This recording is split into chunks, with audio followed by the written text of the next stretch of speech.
প্রিয় ছাত্রছাত্রীরা, একাদশ শ্রেণীর রাষ্ট্রবিজ্ঞানের অষ্টম অধ্যায় থেকে অর্থাৎ সরকারের বিভিন্ন রূপ এই অধ্যায় থেকে আজকের যে বিষয়টা নিয়ে আলোচনা করব সেটা হচ্ছে যুক্তরাষ্ট্রীয় শাসন ব্যবস্থার সংজ্ঞা এবং এর বৈশিষ্ট্য। প্রথমেই হচ্ছে যুক্তরাষ্ট্রের সংজ্ঞা। যুক্তরাষ্ট্র শব্দটির আক্ষরিক অর্থ হচ্ছে বিভিন্ন রাষ্ট্র নিয়ে গঠিত সংঘ বা একাধিক রাষ্ট্রের ঐক্যবদ্ধ রূপ বা সমন্বিত রূপ। তবে রাষ্ট্রবিজ্ঞানের পরিভাষায় যুক্তরাষ্ট্রের অর্থ সম্পূর্ণ আলাদা। এখানে ছাত্রছাত্রীরা মনে রাখবে যে কোনো সংজ্ঞা দিতে গেলে পরে বিভিন্ন যে রাষ্ট্রবিজ্ঞানী সেই বিভিন্ন রাষ্ট্রবিজ্ঞানীদের মধ্যে কয়েকজনের সংজ্ঞা দিতে হবে। নিজের মতো করে সংজ্ঞা দিলেই শুধু হবে না, সেই সঙ্গে বিভিন্ন রাষ্ট্রবিজ্ঞানী বিভিন্নভাবে যে সংজ্ঞা দেওয়ার চেষ্টা করেছেন তার মধ্যে কয়েকটা সংজ্ঞা দিলেই একটা পরিপূর্ণ সংজ্ঞা হবে। যাই হোক, এই যুক্তরাষ্ট্রের সংজ্ঞা দিতে গিয়ে ব্রিটেনের সংবিধান বিশেষজ্ঞ ডাইসি তিনি যেটা বলেছেন, যুক্তরাষ্ট্র হলো সেই ব্যবস্থা যাতে সংবিধান অনুসারে উদ্ভূত এবং সংবিধানের দ্বারা নিয়ন্ত্রিত কয়েকটি সমশ্রেণীভুক্ত অঙ্গের মধ্যে রাষ্ট্রশক্তি বা রাষ্ট্রের ক্ষমতা বণ্টিত হয়। অর্থাৎ ডাইসির মতে একদিকে জাতীয় ঐক্য ও অপরদিকে আঞ্চলিক স্বাতন্ত্র্য বজায় রাখার পরস্পর বিরোধী দুই শক্তির মধ্যে সামঞ্জস্য বিধানের ফলেই যুক্তরাষ্ট্রীয় ব্যবস্থার উদ্ভব হয়েছে।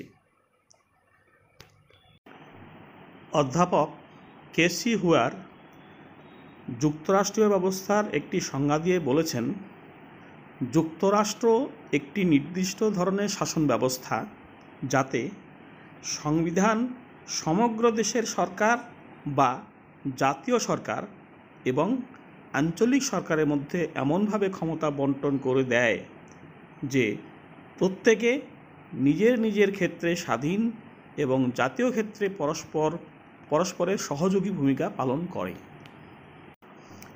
রাষ্ট্রবিজ্ঞানীদের মধ্যে এইচ বার্চের সংজ্ঞাকে সবচেয়ে বেশি গ্রহণযোগ্য বলে মনে করা হয়। বার্চ বলেছেন, যুক্তরাষ্ট্রীয় শাসন ব্যবস্থা বলতে সেই শাসন ব্যবস্থাকে বোঝায় যেখানে সমগ্র দেশের সরকার এবং কতকগুলি আঞ্চলিক সরকার থাকে এবং তাদের মধ্যে ক্ষমতা এমনভাবে বণ্টিত হয় যাতে প্রত্যেকেই নিজ নিজ এলাকায় অন্যান্যদের মতো সমান মর্যাদা সম্পন্ন হয় এবং প্রত্যেকটি আঞ্চলিক সরকার নিজস্ব প্রশাসন ব্যবস্থার মাধ্যমে জনগণকে প্রত্যক্ষভাবে শাসন করে। সব রাষ্ট্রবিজ্ঞানীদের যুক্তরাষ্ট্রের সংজ্ঞার যে বক্তব্য, সেই বক্তব্যের মূল বিষয়বস্তু মোটামুটি একই। সেটা কি, যে যুক্তরাষ্ট্রে দুই ধরনের সরকার থাকবে, একটা সারা দেশব্যাপী সরকার যেটাকে কেন্দ্রীয় সরকার বলা হয়, আর একটা হচ্ছে অঙ্গরাজ্যগুলোর সরকার। এই দুই ধরনের সরকার স্বাধীনভাবে নিজ নিজ ক্ষমতা ভোগ করবে সংবিধান অনুযায়ী। এই ব্যবস্থাই হচ্ছে আসলে যুক্তরাষ্ট্রীয় শাসন ব্যবস্থা বা যুক্তরাষ্ট্র বা যুক্তরাষ্ট্রীয় সরকার। এরপর হচ্ছে যুক্তরাষ্ট্রের বৈশিষ্ট্য, অর্থাৎ যুক্তরাষ্ট্রীয় ব্যবস্থা কেমন।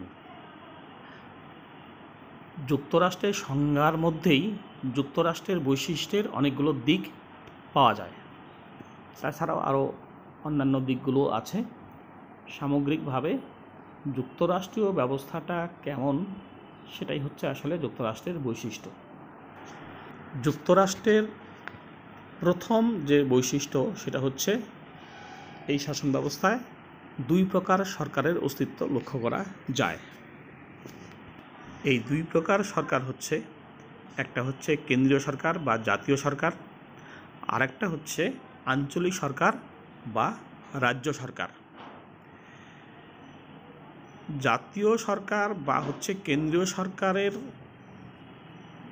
অস্তিত্ব রাখার কারণ হচ্ছে জাতীয় ঐক্য প্রতিষ্ঠা করা, অর্থাৎ দেশব্যাপী যাতে জাতীয় ঐক্য প্রতিষ্ঠিত হয় তার জন্য জাতীয় সরকারের অস্তিত্ব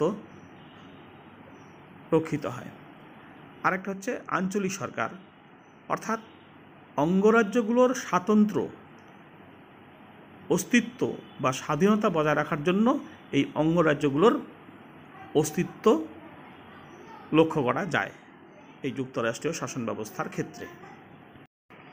যুক্তরাষ্ট্রের দ্বিতীয় বৈশিষ্ট্য হচ্ছে উভয় প্রকার সরকারের মধ্যে ক্ষমতা বন্টন। যুক্তরাষ্ট্রীয় শাসন ব্যবস্থার অন্যতম গুরুত্বপূর্ণ বৈশিষ্ট্য কেন্দ্রীয় ও আঞ্চলিক সরকারের মধ্যে সংবিধানের মাধ্যমে ক্ষমতা বন্টন করে দেওয়া হয়। কোন সরকারের কি কি ক্ষমতা থাকবে তা সংবিধান অনুযায়ী নির্ধারিত হয় এবং উভয় প্রকার সরকার এ বিষয়ে সংবিধানের নির্দেশ মেনে চলতে বাধ্য থাকে। অর্থাৎ সংবিধান কেন্দ্রীয় সরকার এবং রাজ্য সরকারের মধ্যে ক্ষমতা ভাগ করে দেয়। সাধারণত জাতীয় স্বার্থের দিক থেকে গুরুত্বপূর্ণ বিষয়গুলি যেমন প্রতিরক্ষা, বৈদেশিক নীতি, মুদ্রা ব্যবস্থা প্রভৃতি কেন্দ্রীয় সরকারের হাতে ন্যস্ত থাকে। আবার স্থানীয় বা আঞ্চলিক বা রাজ্য স্তরের যে বিষয়গুলো আছে যেমন শিক্ষা, স্থানীয় শান্তিরক্ষা, কৃষি, জলসেচ প্রভৃতি আঞ্চলিক সরকার বা রাজ্য সরকারের হাতে ন্যস্ত থাকে। তৃতীয়ত, যুক্তরাষ্ট্রীয় শাসন ব্যবস্থায় সংবিধানের প্রাধান্য থাকে। যেহেতু সংবিধানের মাধ্যমেই রাজ্য সরকার এবং কেন্দ্রীয় সরকারের মধ্যে ক্ষমতা ভাগ করে দেওয়া হয়, ঠিক সেই কারণে সংবিধানের প্রাধান্য অর্থাৎ সংবিধানের গুরুত্ব সবচাইতে বেশি দেওয়া হয়। অর্থাৎ সংবিধানই শেষ কথা বলার অধিকারী। কোন ক্ষমতা কেন্দ্রীয় সরকার ভোগ করবে, কোন ক্ষমতা রাজ্য সরকার ভোগ করবে, এই ব্যাপারে সংবিধানই শেষ কথা বলবে। অর্থাৎ সংবিধানের প্রাধান্যটাই বেশি বলে পরিগণিত হবে। যুক্তরাষ্ট্রের সংবিধান লিখিত হবে, অর্থাৎ সংবিধানের যাবতীয় বিষয়গুলো বেশিরভাগই লিখিত আকারে থাকবে। শুধু তাই না, সংবিধানের যে বিধানগুলো আছে সেগুলো দুষ্পরিবর্তনীয় হবে, অর্থাৎ কি সহজে পরিবর্তন করা যাবে না। এই কারণেই এগুলোকে লিখিত করে রাখা হয়েছে যে সংবিধান অনুযায়ী কোন ক্ষমতা কোন সরকার ভোগ করবে সেটা যেন সুনির্দিষ্ট থাকে, লিখিত থাকে। তাহলে পরে কার ক্ষমতা কতটুকু, কার ক্ষমতা কতটা বিস্তৃত সেটা যেন পরিষ্কার ধারণা থাকে। আবার এই যুক্তরাষ্ট্রের সংবিধানকে দুষ্পরিবর্তনীয় করে রাখা হয়েছে। সংবিধান হবে দুষ্পরিবর্তনীয়, অর্থাৎ সহজে পরিবর্তন করা যাবে না। কেন দুষ্পরিবর্তনীয় করে রাখা হয়েছে? কারণ যদি সুপরিবর্তনীয় করে রাখা হয় তাহলে যখন তখন কেন্দ্রীয় সরকার সংবিধানটাকে পরিবর্তন করে সংশোধন করে ক্ষমতা কুক্ষিগত করতে পারে। যাতে করে এই কুক্ষিগত করতে না পারে তার জন্য সংবিধানটাকে দুষ্পরিবর্তনীয় করে রাখা হয়েছে, অর্থাৎ যখন তখন সেটাকে সংশোধন বা পরিমার্জন করা যাবে না। অর্থাৎ যুক্তরাষ্ট্রীয় সংবিধান হবে লিখিত এবং যুক্তরাষ্ট্রীয় সংবিধান হবে দুষ্পরিবর্তনীয়। যুক্তরাষ্ট্রে একটা যুক্তরাষ্ট্রীয় আদালত থাকে, অর্থাৎ যুক্তরাষ্ট্রীয় সংবিধান অনুযায়ী কেন্দ্রীয় সরকার এবং রাজ্য সরকারের মধ্যে যে ক্ষমতা ভাগ করে দেওয়া হয়, এই ক্ষমতা ভাগাভাগির প্রশ্নে কেন্দ্রীয় সরকারের সঙ্গে যদি রাজ্য সরকারের কোনো বিরোধ দেখা দেয় তাহলে এই বিরোধ মীমাংসার জন্য যে আদালত, সেই আদালতকে বলা হয় হচ্ছে যুক্তরাষ্ট্রীয় আদালত। তা এই যুক্তরাষ্ট্রীয় শাসন ব্যবস্থায় যেহেতু কেন্দ্রীয় সরকার এবং রাজ্য সরকারের মধ্যে বিরোধ দেখা দেওয়ার সম্ভাবনা থাকে, তাই এই দ্বন্দ্বের মীমাংসার জন্য একটা যুক্তরাষ্ট্রীয় আদালত থাকে। দ্বিনাগরিকতা বা দ্বৈত নাগরিকতা। যুক্তরাষ্ট্রীয় শাসন ব্যবস্থায় দ্বিনাগরিকতা বা দ্বৈত নাগরিকতা থাকে, অর্থাৎ একটা জাতীয় ক্ষেত্রে নাগরিকতা, সারা দেশব্যাপী নাগরিকত্ব থাকে, আবার রাজ্যগুলোর জন্য আলাদা নাগরিকত্ব থাকে। আমাদের ভারতবর্ষে যেমন আমরা ভারতের নাগরিক, কিন্তু এখানে যেহেতু দ্বৈত নাগরিকত্ব নেই তাই আমরা রাজ্যের নাগরিকতা বলা যায় না। কিন্তু দ্বৈত নাগরিকতা থাকলে একাধারে রাজ্যের নাগরিক, আরেকদিকে জাতীয় ক্ষেত্রে বা দেশের ক্ষেত্রে নাগরিকত্ব থাকে। যা যুক্তরাষ্ট্রীয় শাসন ব্যবস্থায় এই দ্বৈত নাগরিকতার অস্তিত্ব লক্ষ্য করা যায়। যুক্তরাষ্ট্রীয় শাসন ব্যবস্থায় দ্বিকক্ষ বিশিষ্ট আইনসভা লক্ষ্য করা যায়, অর্থাৎ আইনসভার দুটো কক্ষ থাকবে, একটা উচ্চকক্ষ আর একটা হচ্ছে নিম্নকক্ষ।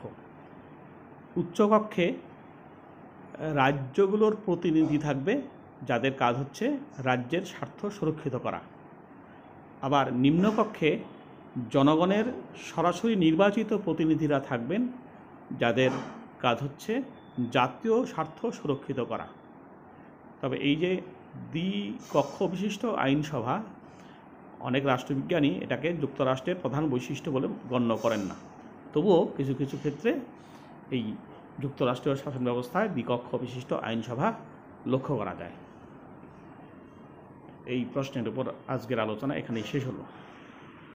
ছাত্রছাত্রীদের উদ্দেশ্যে বলছি, তোমরা যখন দ্বাদশ শ্রেণীতে উঠবে, আমি দ্বাদশ শ্রেণীতে এই আলোচনা ভিত্তিক যে ভিডিও সেগুলো তো দেবই, পাশাপাশি আমি সাজেশন করে সেই সাজেশনের উপর প্রত্যেকটা প্রশ্নের নোট দেব। তোমরা যারা নোটগুলো পেতে চাও তোমরা কমেন্টস করে আমাকে জানাবে। প্রয়োজনে তোমাদের হোয়াটসঅ্যাপ নম্বরটা দেবে, আমি তোমাদের লিঙ্ক দিয়ে দেব, তোমরা সেই অনুযায়ী নোটগুলো তোমরা লিখে নিতে পারবে। ধন্যবাদ।